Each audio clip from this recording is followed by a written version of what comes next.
All right, we're back here in Parliament. I'm joined by our panel right now, the Liberals' Tim Wilson and Labor's Anne Ali. Very good afternoon to both of you. Thank you. Hey, Speers, how are you? Nice to see you.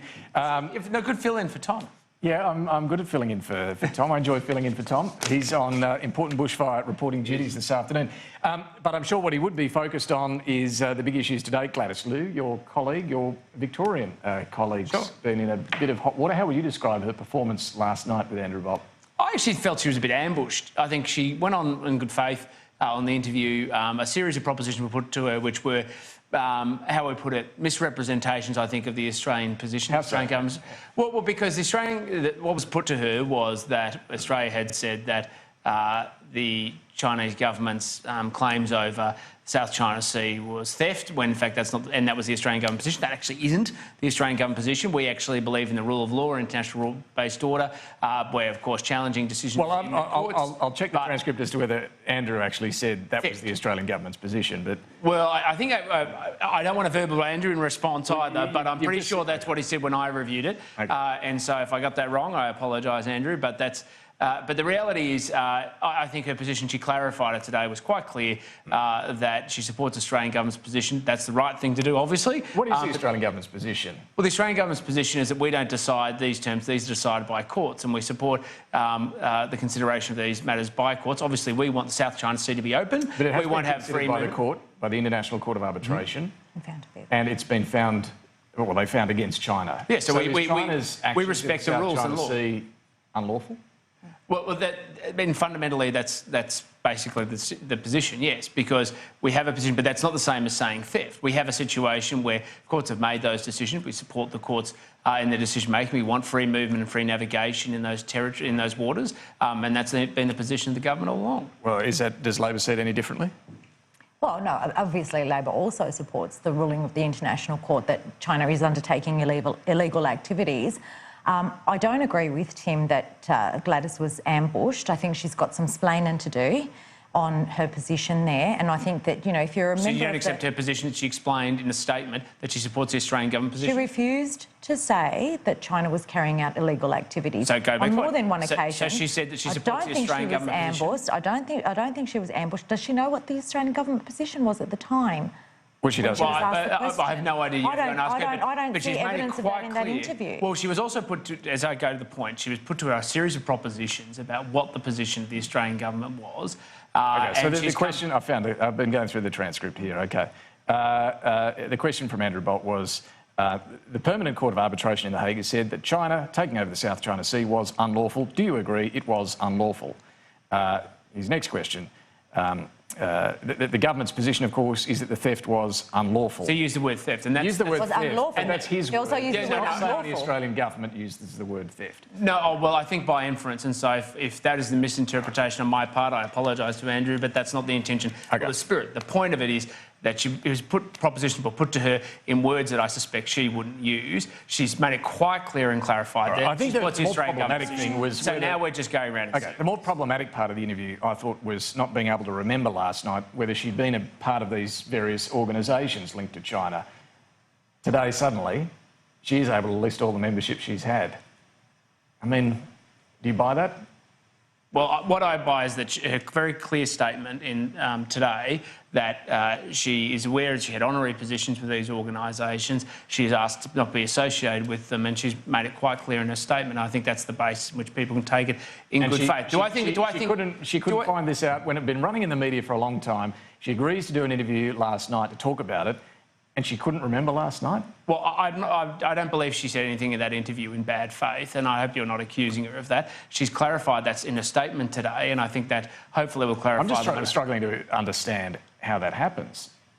Well, these are questions you have to refer to her, but she's made it clear in her statement. You don't find it curious, is what I'm asking? Well, I find lots of things very curious. You find this curious that someone... Well, I find lots of things curious. I find how... Sam Dastyari, for instance, could go in front of a lectern with the Commonwealth coat of arms behind him and basically support the Chinese government's appropriation of South China Sea. And he lost his job over it. Yeah, well, he should have. Right? He betrayed our country. So where is the test here of Scott Morrison's leadership on this case? Oh, please. And we can sit... No, Tim, we can sit here and dissect that interview all we like. But the bigger issue here... Has she betrayed our country like Sam Dastyari has? Has You're using those has terms, she notified betray those. intelligence agencies that they were recording bits of information about somebody who was not an Australian national? Sam Dastyari betrayed this country. To draw equivalence is the most disgraceful gutter politics on your part and Mark Dreyfus' part, and you ought to be ashamed of yourselves. When the whole thing went down with Sam Dastyari, yes, Malcolm Turnbull stood up and said it was a test of Bill Shorten's leadership. Because it was. Today, in question time, Scott Morrison, the Prime Minister, was asked questions. The Prime Minister was also asked questions about Mrs. Liu and about what went down in that interview and about all of the associations that she had, and he refuses to answer to those. Now, I think you can draw all the equivalences all you like, she has but the answered fact is... Did she betray Australia? No. Did Sam Dastyari? Yes. That's the so you don't think... Do you understand the difference? We don't know because Gladys hasn't answered the questions. We know he betrayed Australia. The questions, and we need the Prime Minister to stand up. We know he betrayed Australia. Let me just jump in here. To the point that Tim's vigorously making, that there's a difference here. Sam Dastyari, we know, took donations and took a loan for his own personal legal bills, and he did stand at that press conference and echo the Chinese line on the South China Sea. That is of a different scale than what we're talking about here, at least on the evidence we have. I agree with you, different scale. But both are issues that sought further investigation and further answers to further questions. We are asking for the same thing in this case. The Prime Minister is refusing to investigate, refusing to look into the issue any further, and I think this issue warrants further investigation. Well, do we know that? The Prime Minister's not looking further? He refused to say that he would in question time today. These are the first things I've heard about it from Anne. Well, okay. Well, were you in question time? I was. We'll move on from this, but do you think there is a need for anyone, be it the Prime Minister, be it an intelligence agency, whoever, to have a good look at any of these connections that Gladys Liu has had with these organisations? Well, the intelligence agencies look at these matters all the time and through the different organisations. The assumption would be that they are looking or have... And it doesn't matter who you are. If there are these bodies, there's a strong framework. We've introduced foreign interference laws to look at exactly these sorts of issues, no matter who you are. And the Foreign Minister did say in the Senate this afternoon, you wouldn't have seen this, but she said it was an offensive suggestion from Labor's Penny Wong that Gladys Liu was not fit and proper to sit in Parliament. Do you accept the Foreign Minister's... I personally don't like attacks on the person, but I think that this is a situation that warrants further investigation. So you're not sure whether she is a fit and proper person to sit in Parliament? I'm not going to make that determination. It's not for me to make those determinations, David, and I don't make determinations on people's individual character. Well, she's been elected by the people of Chisolm. That's the test. Yes. Well, OK, and that's the only test, is it? Well, that's the test that we've had until there are allegations, and so far they've amounted to an interview. So you're confident that she's a fit and proper person to be in Parliament? Well, no, I mean, if there are any matters or allegations that are substantiated, they should go through and be managed in the normal way. But in the end, the test, and so far all we have is... On basis of what you know, you're... Well, based on what we know, she's clarified them today, and that's the basis of her statement, and that's the way we should be dealing with it. Let's move on to hopefully something not quite as heated. The drug testing of welfare recipients, or maybe this will be. The legislation's now been introduced, so we can have a look at some of the detail of it. Are you comfortable with drug testing? Would you be comfortable with drug testing your own constituents who are in receipt of welfare payments? Well, firstly, that's not the proposal. We just need to clarify that. And It's not in your electorate. No, we're doing. I'm saying if it was your backyard. Well, what we're doing is we're doing a trial to make sure that to assess the efficacy of this measure. And if people are taking drugs, yes, it doesn't matter who it is. The standard that I would apply to any Australians, the same standard that I would apply to constituents. And what we need to do is make sure that if there is support and assistance for the people need to manage drug addiction as a consequence of that drug addiction, we want to do so. What's wrong with that, Anne? It's a punitive measure. It's a punitive measure, and it's a measure that we know doesn't work. So here's the government saying we're going to trial something to get evidence of something that does work when we already have evidence that it doesn't work from other countries. It's just word spinning to try and cover up the fact that this is a punitive measure that unfairly targets people on welfare, a quarter of whom are people over the age of 55 who have lost their jobs. And I know there are a significant portion of people in my electorate who unfortunately have lost their jobs at a later age in life. There is age discrimination out there in employment that the government could be dealing with. if you're serious about getting people off welfare and into jobs. It is the largest cohort of people on New Start, those over 55. So if someone's 60, 61, they lose their job, you're saying they should be drug tested? Well, the standard, we're actually introducing a trial to assess and to make sure that people who have drug addiction get the support and assistance they need. We're not discriminating against, one section of the community or the other. And it's not about targeting one section of the community or the other. It's to see whether it works and to make sure we're able to be in a Then drug test everyone then if it's not about targeting. Well, because we're actually trialling the program to see if it's effective. It's not effective. But we know it's not effective because we've got evidence from overseas. No, well, Australia is actually quite a unique country, and we obviously have different conditions and circumstances in our country. Therefore, we trial programs to do a test to assess its efficacy. But the policy is the same. Yes, but we're actually a different country. But the policy is the same. Well, I don't know if the policy is exactly the same. Well, it's the policy, same action of drug testing welfare recipients. OK, but what follows from a positive test and then what follows the next positive test, I'm not sure if it's exactly the same as what's been trialled elsewhere. Are you saying flat out there should be no test, no trial of anything like this? I don't think there should be drug testing of welfare recipients. I don't think so at all. I think drugs is a health issue. And right now, let's talk about the drug rehabilitation because it's not out there. The funding for it isn't out there. The facilities aren't out there. Actually, provide funding and resources for the communities where... Well, how about you do that before you start these trials? Before you start testing people and saying, we're testing them in order to get them into rehabilitation. Where are the rehabilitation services we've got to move on, but with? Any idea what this is going to cost?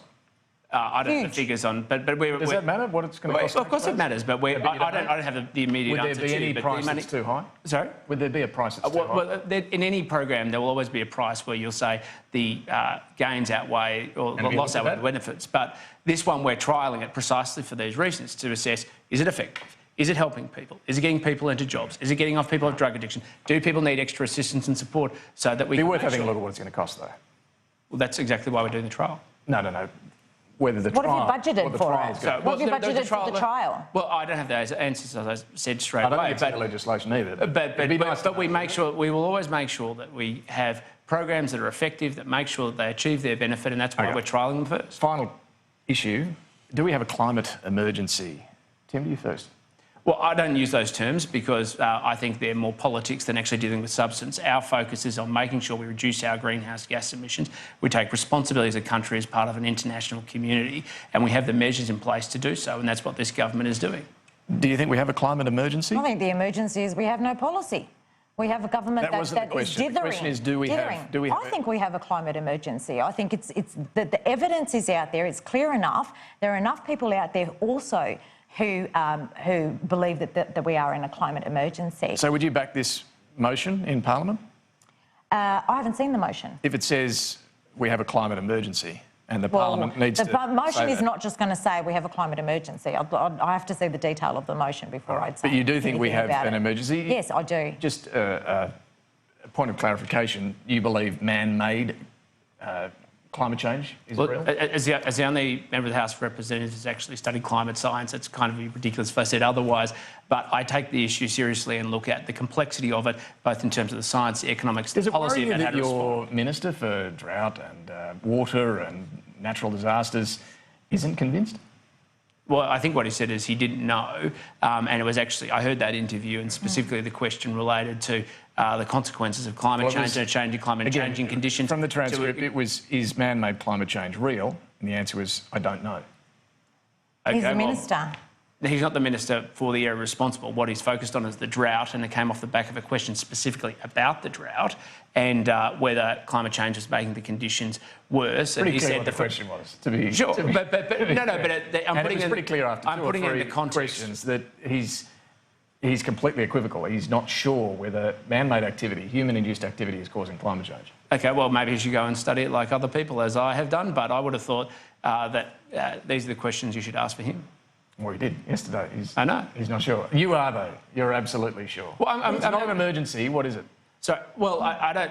It's a challenge that we as the global community have to confront, which is how do we sustainably reduce our greenhouse gas emissions, continue to promote economic development while making sure that we steward an environment from one generation to the next. And that's what my focus is. And what I don't like is policy that's designed that doesn't take into account making sure we don't leave people behind. All right. We want to make sure we do it sustainably. How urgent is the challenge? But it's a big part of the government's current policy agenda. We're actually making... Is it an urgent challenge? It's part of a challenge, many challenges that this government faces and Australia faces, which is why we're cutting greenhouse gas emissions while promoting economic development and not leaving Australians behind. So it's an urgent challenge. It's part of all of the challenges we face as government. I mean, I think unemployment, I think homelessness is an urgent challenge. They're all part of challenges that we front as a country. And I think what we should do is focus on concrete policy that delivers outcomes. We're going to have to let you get back to those urgent challenges and go to the break. This was fun. We should do it more often. All right. More fun than question time. Absolutely.